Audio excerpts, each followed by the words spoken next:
નમસ્કાર, ન્યૂઝ બુલેટિનમાં આપનું સ્વાગત છે। હું છું પંકજ શર્મા। શરૂઆત મહત્વપૂર્ણ ખબરથી। ગુજરાતની એક બેઠક પર પેટા ચૂંટણી જાહેર થઈ છે। 23 એપ્રિલે ઉમરેઠ વિધાનસભાની પેટા ચૂંટણી યોજાશે। વર્તમાન જે ધારાસભ્ય ગોવિંદ પરમાર છે તેમનું નિધન થવાથી આ બેઠક ખાલી પડી હતી। 4 મેના રોજ ઉમરેઠ બેઠક પર મતગણતરી હાથ ધરાશે। તો એક મહત્વપૂર્ણ અપડેટ, ગુજરાતની એક બેઠક ઉમરેઠ વિધાનસભા બેઠક જેના પર 23 એપ્રિલે મતદાન થવાનું છે।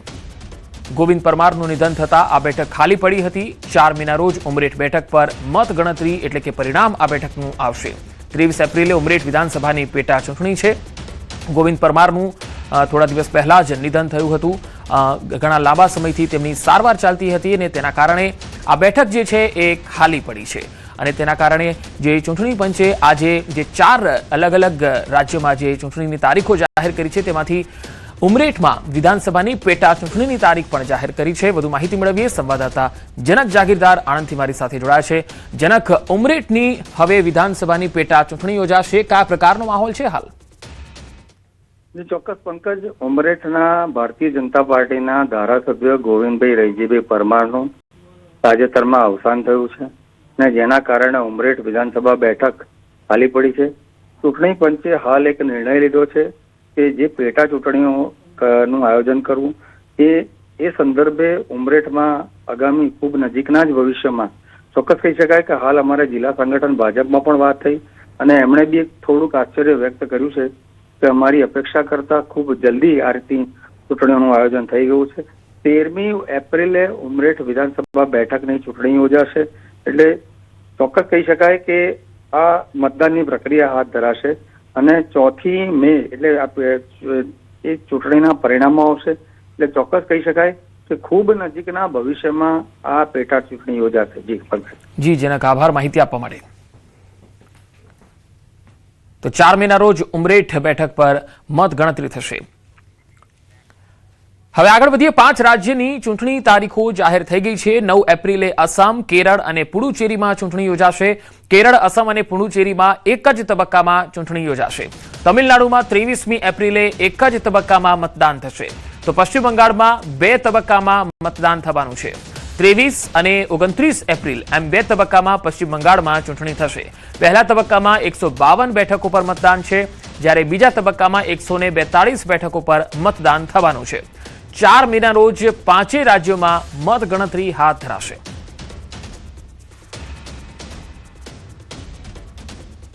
End of term of Assam Assembly is on 20th of May, Kerala 23rd of May, Puducherry 15th of June, Tamil Nadu 10th of May and West Bengal 7th of May. તો તમિલનાડુમાં 23 એપ્રિલે એક જ તબક્કામાં ચૂંટણી છે, જ્યારે પશ્ચિમ બંગાળમાં 2 તબક્કામાં ચૂંટણીની જાહેરાત કરવામાં આવી છે, પરંતુ તમામ જે ચૂંટણીના પરિણામો છે એ 4 મેના રોજ આવશે। 5 રાજ્યોની ચૂંટણીની તારીખો આજે ચૂંટણી પંચ દ્વારા જાહેર કરવામાં આવી છે।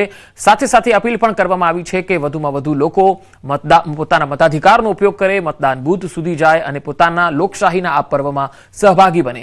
હવે આ તસવીરોમાં તમે જોઈ શકો છો, અમે જે ચાર્ટ બતાવી રહ્યા છે, આસામમાં જે મતદાન છે એ 9 એપ્રિલે થવાનું છે અને પરિણામ 4 મેના રોજ આવવાનું છે। દરેક રાજ્યની જે વિધાનસભાની સીટ છે એને આપણે એક ચાર્ટ દ્વારા સમજવાનો પ્રયત્ન કરીશું। આસામમાં જે 16 માર્ચ જાહેરનામું પ્રસિદ્ધ થયું। ફોર્મ ભરવાની છેલ્લી તારીખ 23 માર્ચ છે। ફોર્મની ચકાસણી 24 માર્ચે થશે અને ફોર્મ પરત ખેંચવાની છેલ્લી તારીખ 26 માર્ચ છે। મતદાન થશે 9 એપ્રિલે અને 4 મેના રોજ આવશે પરિણામ। આ છે આસામનું। જેમાં હવે બીજું કેરળની વાત કરીએ તો કેરળમાં જાહેરનામું પ્રસિદ્ધ થયું છે 16 માર્ચ। ફોર્મ ભરવાની છેલ્લી તારીખ 23 માર્ચ, ફોર્મની ચકાસણી થશે 24 માર્ચ અને ફોર્મ પરત ખેંચવાની છેલ્લી તારીખ છે 26 માર્ચ અને મતદાન થશે 9 એપ્રિલે અને કેરળના તમામ બેઠકોના પરિણામો 4 મેના રોજ આવી જશે। હવે વાત તમિલનાડુની તો જાહેરનામું પ્રસિદ્ધ 30 માર્ચે, ફોર્મ ભરવાની છેલ્લી તારીખ 6 એપ્રિલ રહેશે, ફોર્મ ચકાસણી 7 એપ્રિલ, ફોર્મ પરત ખેંચવાની છેલ્લી તારીખ 9 એપ્રિલ છે અને મતદાન 23 એપ્રિલે થવાનું છે અને પરિણામ જે આવશે એ 4 મેના રોજ આવી જશે। હવે જોઈએ પશ્ચિમ બંગાળ, કારણ કે અહીંયા 2 તબક્કામાં ચૂંટણી થવાની છે। જાહેરનામું પ્રસિદ્ધ થયું 30 માર્ચ અને ફોર્મ ભરવાની છેલ્લી તારીખ 6 એપ્રિલ, ફોર્મ ચકાસણી થશે 7 એપ્રિલે અને ફોર્મ પરત ખેંચવાની છેલ્લી તારીખ છે 9 એપ્રિલ. હવે મતદાન થશે 23 એપ્રિલે અને પરિણામ આવશે 4 મેના રોજ. આ પહેલો તબક્કો છે. હવે પશ્ચિમ બંગાળનો બીજા તબક્કામાં જોઈએ તો એ જાહેરનામું પ્રસિદ્ધ થશે 2 એપ્રિલે. ફોર્મ ભરવાની છેલ્લી તારીખ 9 એપ્રિલ રહેશે. ફોર્મની ચકાસણી 10 એપ્રિલ સુધી રહેશે અને ફોર્મ પાછા ખેંચવાની તારીખ રહેશે 13 એપ્રિલ. અને મતદાન 29 એપ્રિલે બીજા તબક્કામાં થશે અને તેનું પરિણામ પણ 4 મેના રોજ આવી જવાનું છે. તો આ રીતે ચૂંટણી પંચે આજે પ્રેસ કોન્ફરન્સ કરીને તમામ જે 5 રાજ્યો છે તેના ચૂંટણીના તારીખોનું એલાન કરી દીધું છે. સાથે સાથે લોકશાહીના પર્વમાં વધુને વધુ લોકો એમાં સહભાગી બને અને પોતાના મતાધિકારનો ઉપયોગ કરે તેના માટે અપીલ પણ કરી છે. ચૂંટણી પંચે આ તમામ જે જગ્યાએ ચૂંટણી યોજાવાની છે તેની તમામ વ્યવસ્થાઓની પણ માહિતી આપી છે. હવે 5 રાજ્યોમાં જે ચૂંટણીનો શંખનાદ થઈ રહ્યો છે તેમાં 9 એપ્રિલે આસામ, કેરળ અને પુડુચેરી આ 3 રાજ્યોની અંદર 9 એપ્રિલે ચૂંટણી થવાની છે. પશ્ચિમ બંગાળની જો વાત કરીએ તો અહીંયા 2 તબક્કામાં ચૂંટણી થવાની છે. કેરળ, આસામ અને પુડુચેરીમાં 1 તબક્કામાં ચૂંટણી થવાની છે. તો 23 અને 29 એપ્રિલે પશ્ચિમ બંગાળમાં થવાની છે. તમિલનાડુમાં 23 એપ્રિલે એક જ તબક્કામાં મતદાન થવાનું છે અને 4 મેના રોજ 5 રાજ્યોમાં મત ગણતરી થશે. તો આ એક લોકશાહીનું પર્વ. 5 રાજ્યોમાં વિધાનસભાની ચૂંટણી આવી ગઈ છે અને તેનું તારીખોનું એલાન થઈ ગયું છે. એટલે હવે તમામ રાજકીય પક્ષો મતદારોને આકર્ષવા માટે તમામ એડીચોટીનું જોર લગાવશે. 9 એપ્રિલે 3 રાજ્યોમાં ચૂંટણી જોવા મળશે અને તેના પ્રચારમાં તમામ પક્ષો હવે લાગી જશે. 9 એપ્રિલે આસામમાં, કેરળમાં અને પુડુચેરીમાં છે, ત્યારે 23 એપ્રિલે તમિલનાડુમાં, 23મી એપ્રિલે પહેલો તબક્કો પશ્ચિમ બંગાળમાં રહેશે, જ્યારે 29મી એપ્રિલે બીજો તબક્કો પશ્ચિમ બંગાળમાં રહેશે. ચૂંટણી પંચે એવું પણ કહ્યું છે કે લોકશાહીના પર્વમાં વધુને વધુ લોકો સહભાગી બને.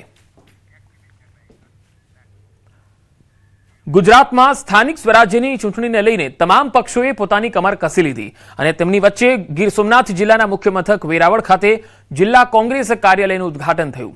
પ્રદેશ અધ્યક્ષ અમિત ચાવડા, પ્રતાપ દુધાત, લલિત વસોયા સહિત મોટી સંખ્યામાં કાર્યકર્તાઓ ઉપસ્થિત રહ્યા. ઉદ્ઘાટન બાદ વેરાવળ બાયપાસ ખાતે જાહેર સભાનું આયોજન થયું. આ સભામાં પ્રદેશ અધ્યક્ષ અમિત ચાવડાએ કાર્યકર્તાઓને સંબોધતા ભાજપ અને આમ આદમી પાર્ટી પર આકરા પ્રહાર કર્યા. તેમણે કહ્યું કે માત્ર ઉના જ નહીં પરંતુ સમગ્ર ગુજરાતમાં બેફામ દારૂ, જુગાર, ચરસ, ભ્રષ્ટાચાર અને કમિશનખોરીનો માહોલ છે. ધારાસભ્ય અને એમના મળતિયાઓ દારૂનો ધંધો કરે છે એવું નહીં. આખા ગુજરાતનું એક એક ગામ, એક એક ગલી, એક એક ખૂણો એવો છે કે જ્યાં પીવાનું પાણી ના મળે પણ દારૂની રેલમછેલ થાય છે. એમની કઈ પણ નારાજગી હોય તો એ નારાજગીની મારી પાસે સુધી બાકીની બીજી કોઈ બાબતો નથી અને છતાં નારાજગી હાઈકમાન્ડ સુધી કઈ રજૂ કરી હોય અથવા એના કારણે ગેરહાજર રહ્યા હોય તો હાઈકમાન્ડ પાસે જે કઈ પ્રશ્નો રહેશે રજૂઆત કરશે અને રજૂઆત કરશે તો એનો સાથે બેસીને એનો ઉકેલ કરશે.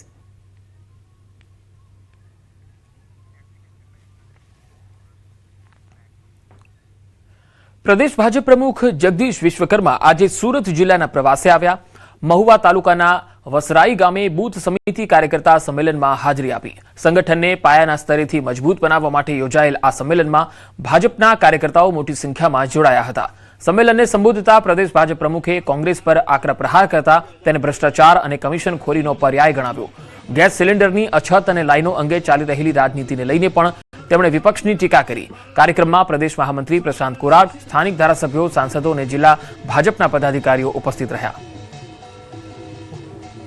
રાહુલ ગાંધી હોય કે કોંગ્રેસના સંસદ સભ્ય હોય, આ તમામ લોકો એક પાર્લામેન્ટના બહાર ઉડકા ઉપર પગથિયા પર બેસી અને ચા અને બિસ્કિટ મિત્રો ખાતા હોય. આ ક્યાંનો ન્યાય છે? ગેસના બાટલા ના તો ઇન્દિરાજી આપ્યા હતા, ના તો રાજીવ ગાંધી આપ્યા હતા.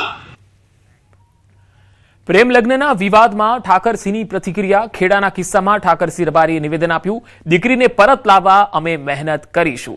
રબારી સમાજથી બનતી તમામ મદદ કરીશું. બંને સમાજના આગેવાનોએ વિનંતી કરી દીકરીના પરિવારને મદદ કરવાની અપીલ કરી. ચૌધરી પાટીદાર સમાજની દીકરીને ન્યાય અપાવીશું. એક પાટીદાર સમાજનો કપડવંજ બાજુથી એમાં આગેવાનોના પણ ફોન આવે છે. તો હું આગેવાનોને ચૌધરી સમાજને પાટીદાર સમાજના આગેવાનોને વિનંતી કરું છું કે દીકરીના પરિવારને મદદ કરવા આપ સૌ કરો અને મારાથી બનતી રબારી સમાજ જ્યાં પણ જરૂર પડશે ત્યાં ચૌધરી સમાજની દીકરી માટે અને પાટીદાર સમાજની દીકરી માટે અમારાથી તમામ પ્રયત્ન કરી અને ચૌધરી અને પાટીદાર સમાજને દીકરીને ન્યાય અપાવવા માટે, એના મા બાપને ન્યાય અપાવવા માટે ચૌધરી અને પાટીદાર સમાજના મા બાપની સાથે અમારી લાગણી રહેશે અને અમે મહેનત કરશું. ઠાકરસિંહે તમામ સમાજના આગેવાનોને વિનંતી કરી નવો કાયદો લાવવા માટે રજૂઆત કરી, માતા પિતાની વેદનાઓને વાચા આપવાની માંગ કરી, લગ્ન અંગે નવો કાયદો લાવવા માટે પણ અપીલ કરી.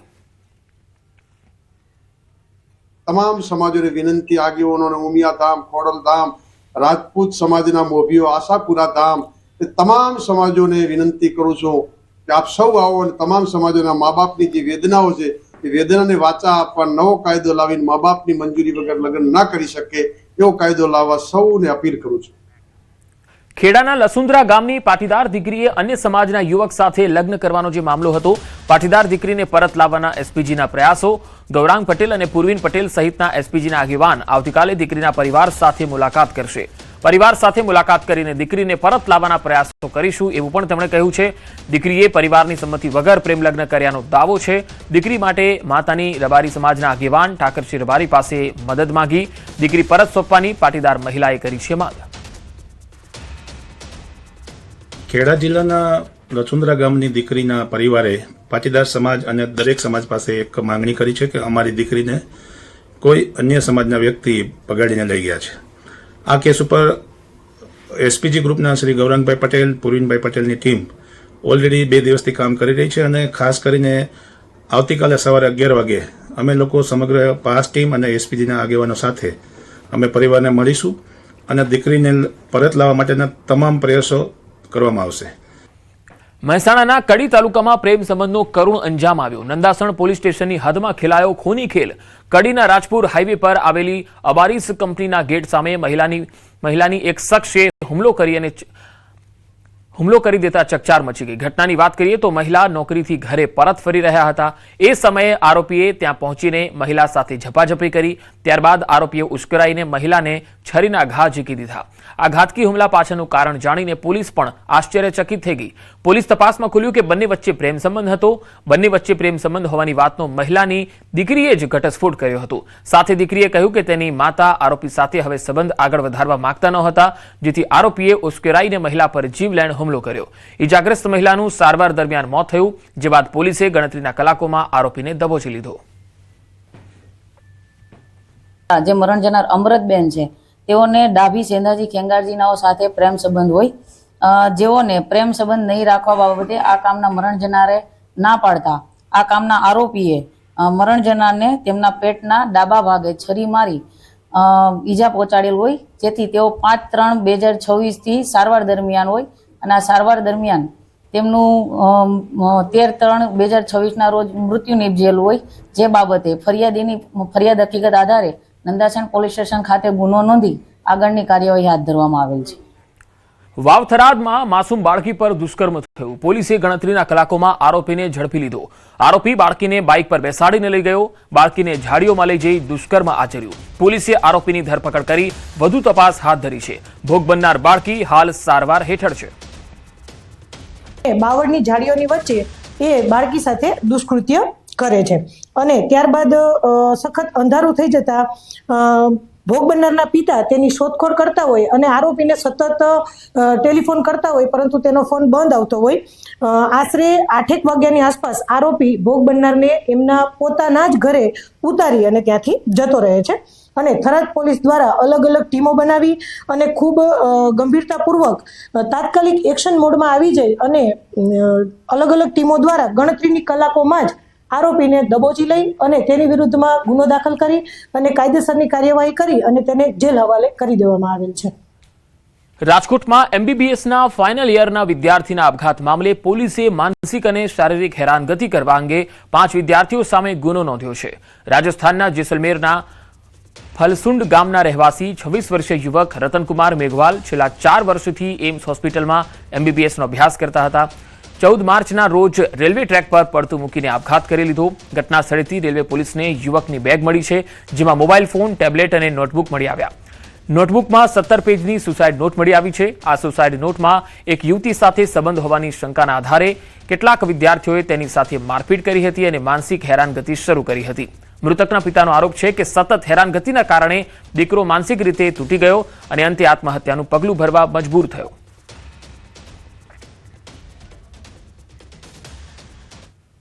કારેલીબાગ વિસ્તારમાં પાણીની ટાંકી નજીક એક આશ્ચર્યજનક ઘટના બની. રસ્તા પરથી પસાર થઈ રહેલા એક ઊંટનો પગ અચાનક પાણીના વાલ્વના ખુલ્લા ભાગમાં ફસાઈ ગયો. પગ ફસાતા ઊંટ મુખ્ય માર્ગ પર પડી ગયું અને બુમરાણ કરવા લાગ્યું. ઘટના જોઈને આસપાસના રાહદારીઓ અને વાહન ચાલકો તરત જ મદદ માટે દોડી આવ્યા. લગભગ અડધા કલાકના પ્રયાસો બાદ મહામુસીબતે ઊંટનો પગ બહાર કાઢવામાં સફળતા મળી અને તેને સલામત રીતે ઊભું કરવામાં આવ્યું. પંચમહાલ જિલ્લાના સુપ્રસિદ્ધ મરડેશ્વર મહાદેવ મંદિરના દર્શન માટે મુખ્યમંત્રી ભૂપેન્દ્ર પટેલ પહોંચી ગયા, જ્યાં તેમનું મંદિર પરિસરમાં ભવ્ય સ્વાગત કરવામાં આવ્યું. આ પ્રસંગે તેમણે શાસ્ત્રોક્ત વિધિ મુજબ મહાદેવની વિશેષ પૂજા અર્ચના કરી જળાભિષેક કર્યો. ગુજરાતની સુખ શાંતિ અને ઉત્તરોત્તર સમૃદ્ધિ માટે પ્રાર્થના કરી. આ અવસરે મોટી સંખ્યામાં શ્રદ્ધાળુઓ ઉપસ્થિત રહ્યા. પોરબંદરના સાંસદ અને કેન્દ્રીય મંત્રી ડોક્ટર મનસુખ માંડવિયાએ જૂનાગઢના ઘેડ પંથકની મુલાકાત લીધી.